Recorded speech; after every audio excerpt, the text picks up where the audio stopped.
بسم اللہ الرحمن الرحیم۔ حضرت علی المرتضیٰ نبی اکرم صلی اللہ علیہ وسلم کے چچا زاد داماد، اسلام کے چوتھے خلیفہ، بچوں میں سب سے پہلے اسلام لانے والے سابقین اولین اور عشرہ مبشرہ مکن حماس، علم کے دروازے، نہایت ہی بہادر اور صاحب ذوالفقار تھے۔ آپ کے در سے کوئی سائل خالی نہ جاتا۔ آپ نے کبھی کسی بت یا مورتی کو سجدہ نہ کیا۔ آپ کی زبان مبارک سے ہر وقت حق اور حکمت کی باتیں جاری ہوتی تھی۔ حضور صلی اللہ علیہ وسلم نے ایک دفعہ آپ کو ابو تراب کہہ کر پکارا۔ اس کے بعد آپ اس کنیت سے مشہور ہوئے۔ حضور صلی اللہ علیہ وسلم نے ہجرت والی رات حضرت علی کو اپنے بستر پر سلایا اور اپنی سب سے چھوٹی اور لاڈلی بیٹی خاتون جنت حضرت فاطمہ آپ کو نکاح میں دی۔ آپ حضور صلی اللہ علیہ وسلم کے ساتھ غزوات میں شریک ہوتے تھے۔ جنگ بدر میں ولید اور جنگ خیبر میں مرحب آپ ہی کے ہاتھوں مارے گئے۔ آپ نے کوفہ کو اپنا دارالخلافہ بنایا اور اس دور میں کئی خانہ جنگیاں دیکھیں۔ سیدنا علی رضی اللہ عنہ سے مروی ہے، وہ کہتے ہیں میں ابھی تک 9 عمر ہی تھا کہ رسول اللہ صلی اللہ علیہ وسلم نے مجھے یمن کی طرف بھیج دیا۔ میں نے کہا آپ مجھے ایسے لوگوں کی طرف روانہ کر رہے ہیں جن کے مابین جھگڑے ہوں گے اور میں تو فیصلہ کرنے کا علم نہیں رکھتا۔ آپ صلی اللہ علیہ وسلم نے فرمایا اللہ تعالیٰ تمہاری زبان کو درست اور دل کو مضبوط رکھے گا۔ سیدنا علی رضی اللہ عنہ کہتے ہیں اس کے بعد مجھے 2 آدمیوں کے درمیان فیصلہ کرنے میں کبھی تردد نہیں ہوا۔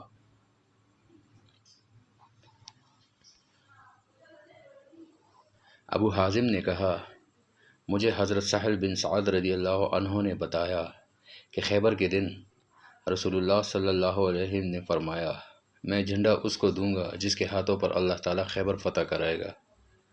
وہ اللہ اور اس کے رسول سے محبت کرتا ہے اور اللہ اور اس کا رسول اس سے محبت کرتے ہیں۔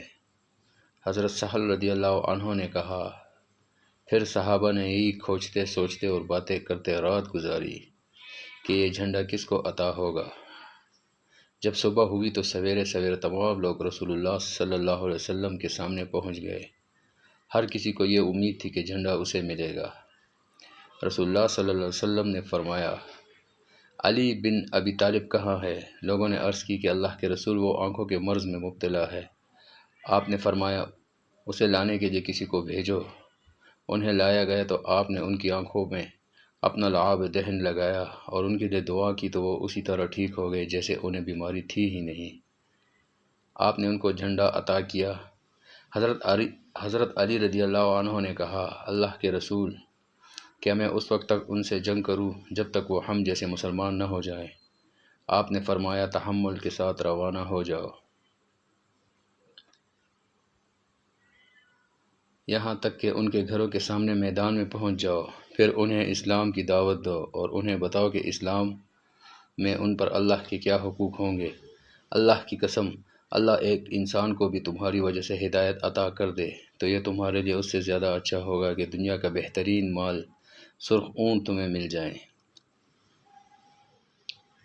نبی اکرم صلی اللہ علیہ وسلم نے فرمایا جس کا میں مولا ہوں علی بھی اس کے مولا ہے۔ اکثر علماء نے مولا کے معنی دوست لکھے ہیں۔ نبی اکرم صلی اللہ علیہ وسلم نے علی رضی اللہ عنہ سے فرمایا تم میرے لیے ایسے ہی ہو جیسے ہارون موسیٰ کے لیے تھے، البتہ اتنی بات ضرور ہے کہ میرے بعد کوئی نبی نہیں۔ علی رضی اللہ عنہ کہتے ہیں کہ نبی صلی اللہ علیہ وسلم نے مجھ سے فرمایا تم سے صرف مومن ہی محبت کرتا ہے اور منافق ہی بغض رکھتا ہے۔ حضرت علی کرم اللہ وجہہ کی خدمت میں ایک عربی عورت اس کی باندی حاضر ہوئی تو آپ نے ہر ایک کو برابر طور پر غلہ کی ایک مقدار اور 40 درہم دیے۔ باندی تو اپنا حصہ لے کر خوشی خوشی واپس لوٹ گئی، لیکن وہ عربی عورت واپس نہ لوٹی۔ اس نے تعجب کرتے ہوئے کہا اے امیر المومنین، آپ نے مجھے اتنا ہی دیا جتنا اس باندی کو، جبکہ میں عربی ہوں اور وہ ایک باندی۔ حضرت علی نے جواب دیا کہ میں نے اللہ کی کتاب میں غور کیا تو مجھے اولاد اسماعیل کی اولاد اسحاق پر کوئی فضیلت نظر نہیں آئی، اس لیے میں نے کسی کو ترجیح نہیں دی، برابری کا سلوک کیا۔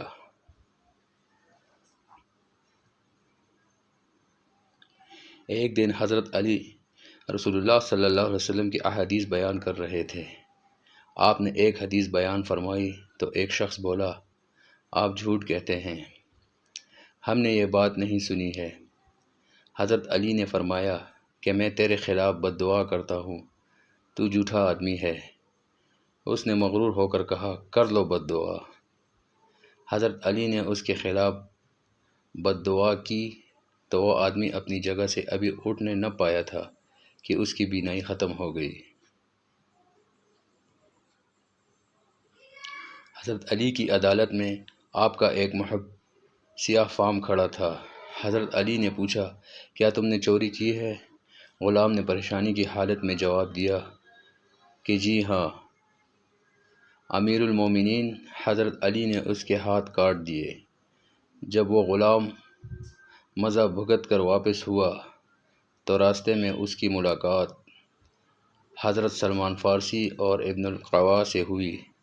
ابن القوا نے مذاق اڑاتے ہوئے کہا کہ تیرے ہاتھ کس نے کاٹے ہیں؟ غلام نے کہا کہ امیر المومنین علی بن ابی طالب نے۔ ابن القوا نے طنز کرتے ہوئے کہا کہ انہوں نے تو آپ کے ہاتھ کاٹ دیے اور تو لگا ہے ان سے محبت کرنے اور ان کی تعریفیں کرتا رہتا ہے۔ غلام نے پر اعتماد ہو کر کہا، میں ان سے کیوں نہ محبت کروں اور ان کے گن گاؤں؟ انہوں نے میرے ہاتھ صحیح وجہ سے کاٹے اور مجھے دوزخ سے نجات دلائی۔ جب ابن ملجم نے حضرت علی کو زخمی کر دیا اور آپ بستر پر لیٹے ہوئے تھے تو ایک دن آپ کے بیٹے حضرت حسن روتے ہوئے آئے۔ حضرت علی نے ان سے فرمایا، اے میرے بیٹے، مجھ سے پھر مزید 4 باتیں یاد رکھو۔ حضرت حسن نے کہا کہ ابا جان، پہلی 4 باتیں کون سی ہیں؟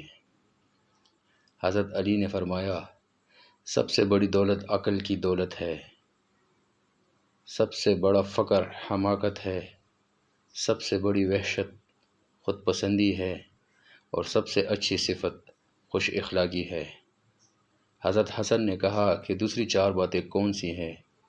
آپ نے فرمایا، احمق آدمی کی صحبت سے بچتے رہنا، کیونکہ وہ مجھے نفع پہنچانا چاہے گا مگر نقصان پہنچا دے گا، اور جھوٹے شخص سے کبھی دوستی نہ کرنا، کیونکہ وہ دور کو تیرے قریب اور قریب کو دور کر دے گا، اور بخیل آدمی سے بھی بچنا، کیونکہ تو اس کا اتنا حاجت مند نہیں ہوگا جتنا وہ تیرا حاجت مند ہوگا، اور وہ تجھے چھوڑ کر بیٹھ جائے گا، اور برے آدمی کی صحبت بھی اختیار نہ کرنا،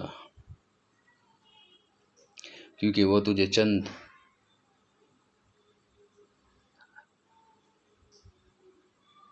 امریچیوں کے عوض بیچ دے گا۔ آپ 21 رمضان المبارک کو شہید ہو کر خالق حقیقی سے جا ملے۔